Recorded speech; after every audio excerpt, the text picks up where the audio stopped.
ken lwasi maber ahinya. To kapok wiya wil gi wach IEBC to gi kaka giwuoyo. Seche moko kaka chali wacho onego bed ni gi communicate kata giwuoyo mang'eny.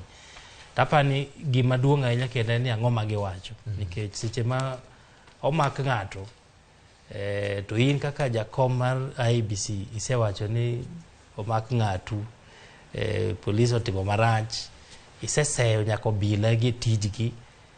Ai bang'e kore kiyudo ni samoro be nok en kata ng'atu, be koro ntiere en achich moro ma gik moko oluoro ma ok ong'ere maler.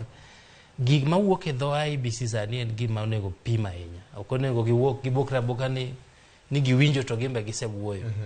Kata ka giwuoyo to nego gi jopiny sani gichungo wach.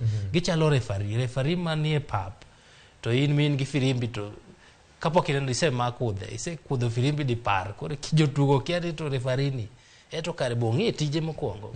To ang'o momiyo okudho firimbi moko ng'e to kudhe nang'o.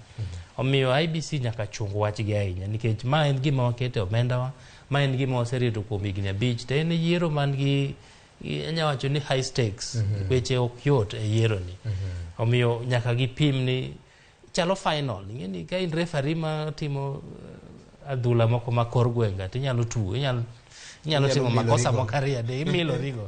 To ma koro in e World Cup ma final, ok inyal wacho ni koro ni kawuono nitie gimoro minyalo overlook ni mano waweya obro neno.